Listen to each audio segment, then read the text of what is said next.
Sway. Sway. Sway. Sway. In the morning. In the morning. In the morning. Shay goes by.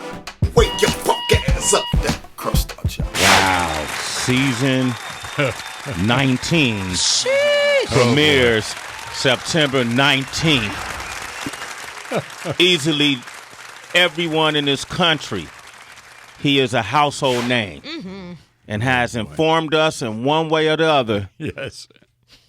Since 1986. Wow. When Current Affair first came on TV. And I stayed glued as a child just looking at all of these salacious stories and just, salivating to know what's the truth. What's the truth? And there was Maury right there, man, to deliver the truth. Oh, wow. Sway. I can't think of a better compliment. Thank you. Yeah, no problem, man. Man, look, you've been a fabric in all of our lives. And now it's because of you I only have one child. Thank you, man. Had your show not become popular, I might have a little team of children running around here, man. Yeah, well, we've had some of those on. But my worst nightmare Be on my show. is to be on your show. Yeah, of course. And then you open that envelope and say, Sway? Yes. You are the father. Oh, my God. Oh, my gosh. Who is this chick jumping in my face, pointing at me? I'll tell you a funny story about that.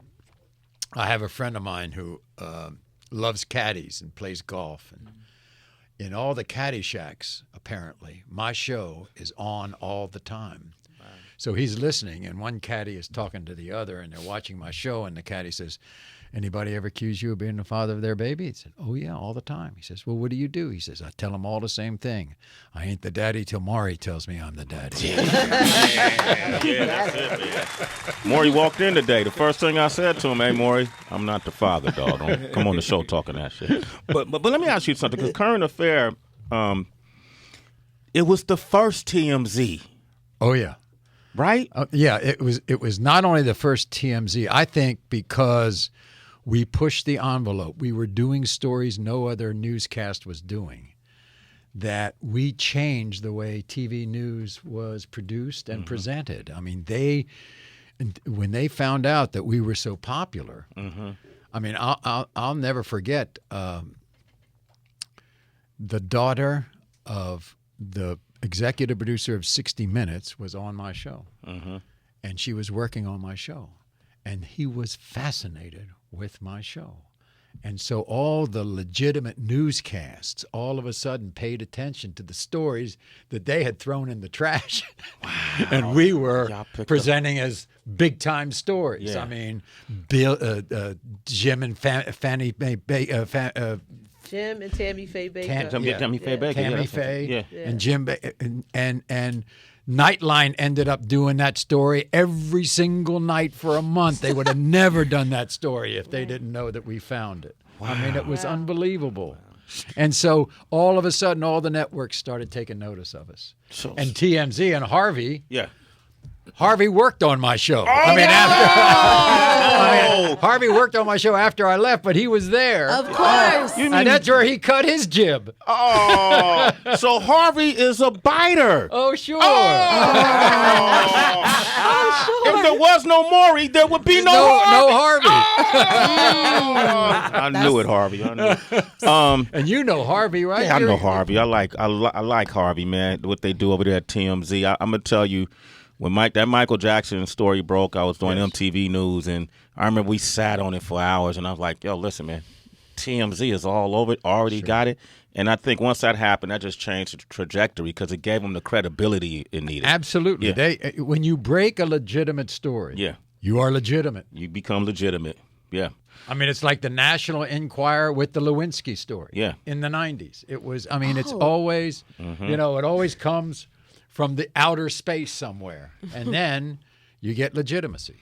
Wow, man. How does that make you feel knowing that you're at the core of how salacious and brain-dead news cycles can be today? Congratulations, Maury. You done it, man. It's all you, baby. Well, I tell you something. I lost a lot of friends in traditional media over the years. I mean, I mean, I used to be a broadcaster. I used to be a news reporter. I used to be an anchorman, and I used to know all these guys. I used to cover campaigns and conventions, and now as soon when the current affairs started and then the talk show started, all of a sudden these guys.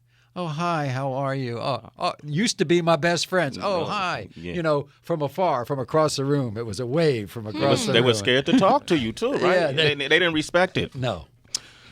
How interesting is that? And now you're celebrating 19 years of this show. It's funny. I get the most respect from viewers. Yeah, absolutely. And that's who counts. But since you're here, man, let's just take a trip back down memory lane and give you a chance to be that anchor again. Oh, my Lord. Okay, so, some of the current topics we were talking about this morning were these D.C. leaks of Colin Powell's emails. And, it's very interesting. Right?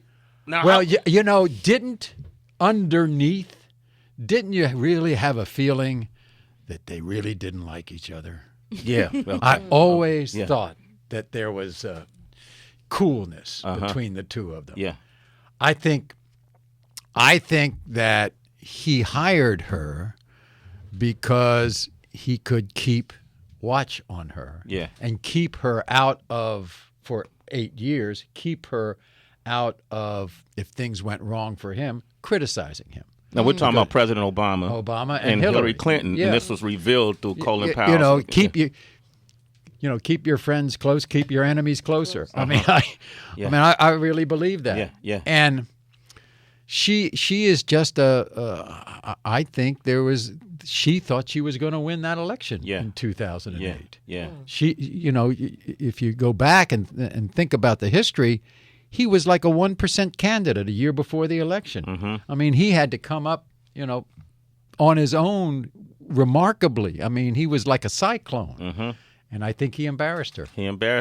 What are your thoughts about what Colin Powell said about the birther movement and that Donald Trump was behind and calling it racist and then him having – did you see that one? No, I didn't. Okay. But if that's the case, I mean, first of all – Calling the movement racist. Yeah, but I mean, I think there could be a tinge of that. Mm-hmm. Sure. I think you could draw a connection there. Mm-hmm. I mean, first of all, think about it. What a terrible issue to have. Yeah. I mean, what a ridiculous issue. Mm-hmm. Saying he wasn't born here and everything else. And even when he was born here, then you don't believe him. And then they talked about his middle name. I think that there was a tinge of racism there. I mean, he was a very powerful campaigner. He really touched the country. And you got to give him his due. Now, you might say over the last 8 years, he didn't do what everybody expected him to do. He wasn't as successful as everybody wanted him to be. But in terms of running a campaign, I mean, he captured the voice of the country, what the voice of the country wanted to be. And I give him credit for it, and I voted for him a couple of times. Okay, good. He only ran twice. But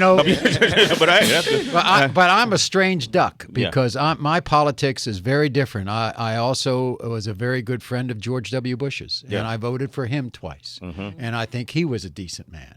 See, I don't go by issues as much as I want to get the feel of a person. Yeah. And right now, I gotta hold my nose. I gotta pray for divine intervention somehow. Somehow, in the right? next 70 days. Okay, Maury Povich is here, man. Celebrating 19 years, September 19th. One last question, and we're going to take some calls. Let's go to some music.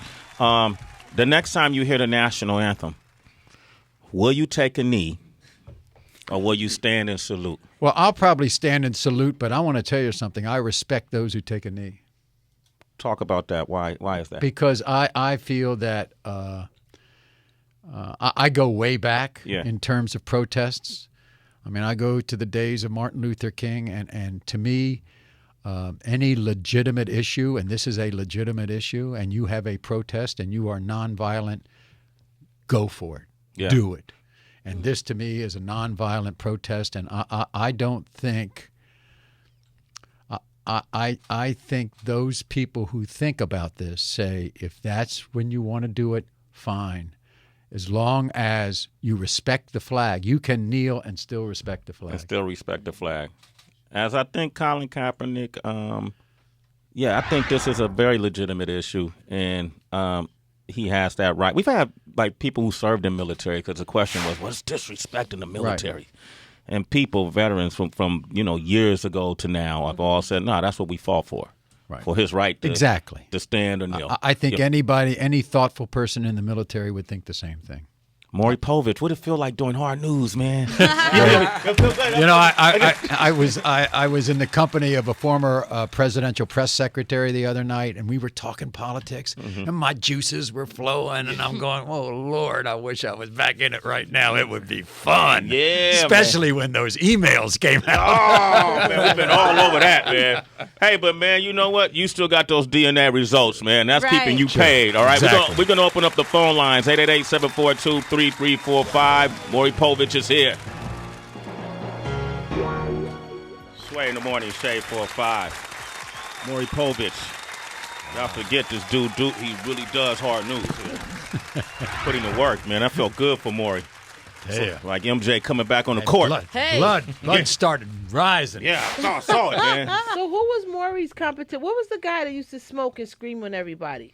Morton Downey Jr. Morton Downey Jr. I knew Morton. And then Geraldo. Yeah, and Geraldo was on. Donahue was on. Phil Donahue. Oprah was on. Sally Jesse was on. Yeah, Sally Jesse Raphael. Jenny Jones was on. And then came Joan Rivers had a show. There was a lot out there. Then came Jerry Springer. Then came Jerry. No, Richard Bay. Richard Bay. Yeah, Richard Bay he was from Jersey, wasn't he? Jersey, he was on Channel 9 in Jersey. I remember Richard Bay was the first Jerry Springer, really.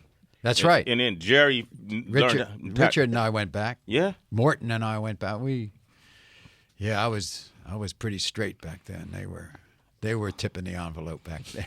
They were tipping it, right? So this show, let me ask you, people love the show, they love to watch it, but do you ever get any backlash, though, by the way, folks? Yeah, I think so. I mean, some critics would say, I'm exploitive. I'm exploiting these stories and everything. And then, of course, a lot of people think I make it up. These are real people. These are real stories. I have production teams that work the way newsrooms work. We go out. First of all, they call us. We go out and investigate these stories, make sure that they're real. And in terms of the exploitation critique, look, if I can get a father back in being a parent to this kid who has a much better chance at life if there are two parents than one parent, that's all I rest my case on. I mean, and this year we're going to do something we've never done before. What's that? Because we go back 15, 16, 17 years after I prove a guy is a father of this child. Did he get back into this child's life? Did he become a full-time parent? Was he supportive of this child? And now we have 15 years between the time he came on and we bring the whole family back and find out whether they got involved. That's good, man. I like that. I'm gonna take a few callers. Trace, you got a quick question? Yeah. One, I wanted to know, what is the process for investigating these stories? And then what is the standout story when you think of all the episodes? What happens is we call, let's say, I want to prove this guy's the father of my child. Okay. DB. Let's say DB. That's DB right there. Okay. You'd be in a situation the father, like that. Guinea pig. So my production team goes to DB's place. Okay. We find out, did you sleep with her? Is this legitimate? Yeah, I slept with her, but I wore a condom, or I never slept with her, or whatever. And the woman does have this child, and they're both willing to come on. And all we do is give them a plane ticket to come to Stamford, Connecticut. We put them up at a hotel. We give them $50 a day to eat, and that's all they get. They don't get paid for being on your show? No union? No. What? That's it. That's it. They're not getting paid to act like idiots? Oh, they get SAG? No, they're not. They're not SAG. No, they're not. So what a hustle, man. That beats drugs, man. You took pimping to a whole nother level right there, Maury. My God. Now, the most surprising story I ever had was there's a woman accusing a guy of being the father of her twins. Now, I don't know the answer to anything until I open the envelope. I said a long time ago to my producers, I don't want to know anything more than the guest knows, the audience knows, the viewers at home know. I don't want to know anything because I want to be as surprised as anybody. I open up the envelope. He's the father of one but not the other. Oh, I think I saw that episode. It's like 1,000,000 to 1 shot. Yeah. Fraternal twins. Yeah. You can have 2 fathers. Sheesh. Wow. It happened twice. I was shocked. Wow. I didn't even know the first time. I had to look around and ask my staff, what's the story? Wow. Father of one, but not the other. Damn, that's You just are kind of the father? You are, and then you're not. All right. Maury Povich is here celebrating 19 years in the game. Anything you want to ask him, 888-742-3345. We have Margaret on the line from Minnesota. What Hey, up, Margaret? Mark. Hey, how you doing, team? How you doing? I was just calling because I heard Maury say that he started off in journalism, and I feel like with that type of background and the fact-checking, I just heard him explain the process of how he gets the guests, but do you think that this subject matter has been to the plight of the black community? Do you feel like you have some responsibility for how we are portrayed in mainstream society? Because this show seems to just show the worst of the worst of what represents a person of color. And I think that over the years, it's just been detrimental to us and our imagery out in the media. Well, I'll tell you, Margaret, I pride myself in the fact that this is a Rainbow Coalition show. I mean, we have people of all color with the same situation. White, brown, black, Asian, you name it. I've had all of them on my show. If you think it's overly if you think it's overly concentrated on African Americans, I mean, I just disagree with you. I mean, I would say we have 50% white people on the show and 50% people of other color. I guess I would wonder how good your ratings would be if Lakeisha and Don Keisha weren't on the show. They'll tank. Well, You need I'll tell you. Lakeisha. I will tell you. I am proud that when it comes to my show, the African American community in terms of viewership watches my show more than any other show that's on in daytime.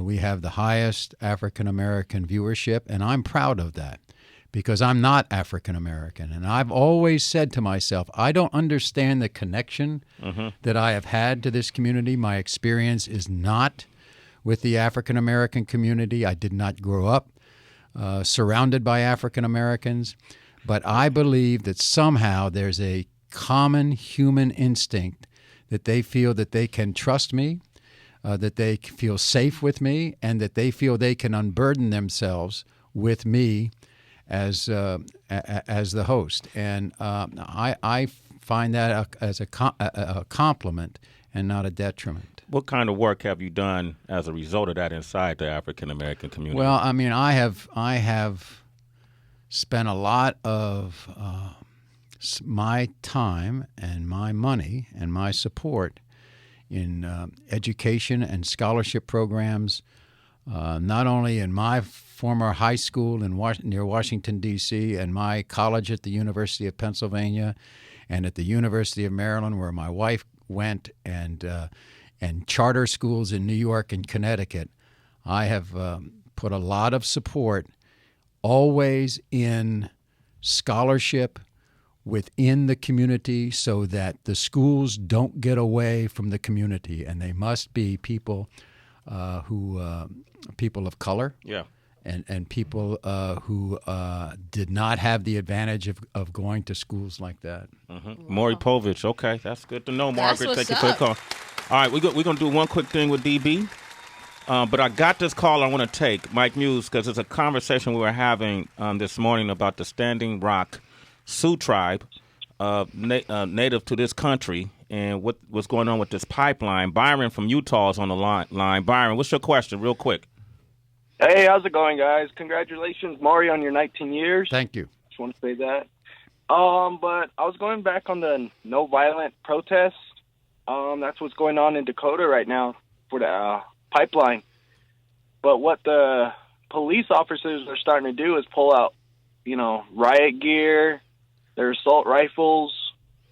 I guess I just want to get your take on that. See if you know anything.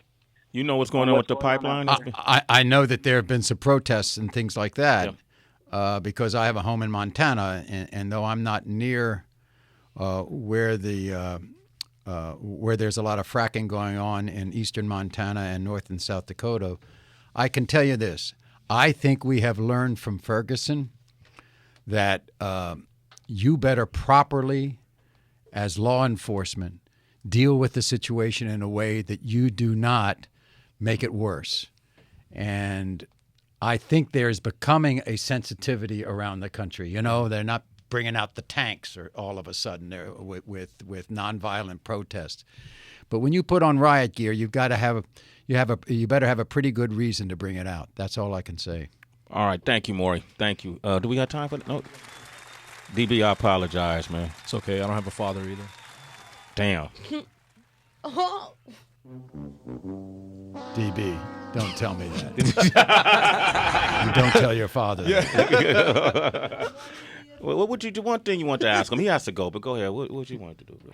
Just like a question or something? Sure. Yeah. Okay, if somebody showed up at your door saying that you were the father. I'd be in trouble. I'd be in trouble, but I'd take the test. You'd take the test. Oh. You would take the test. Absolutely. Because you know you wouldn't be the father. I don't understand these idiots who go on your show and know their father. Unless, of course, there's an immaculate conception that I don't know about. Yeah. We've read about that in the Bible. Yeah. So, you know. All right, Maury Povich, man, congratulations. Thanks so much, Sway. Thanks so much, come back. everyone. I got to come Good by to this see show, you. sit in the crowd, You though. got it. Yeah. Okay. Oh, no.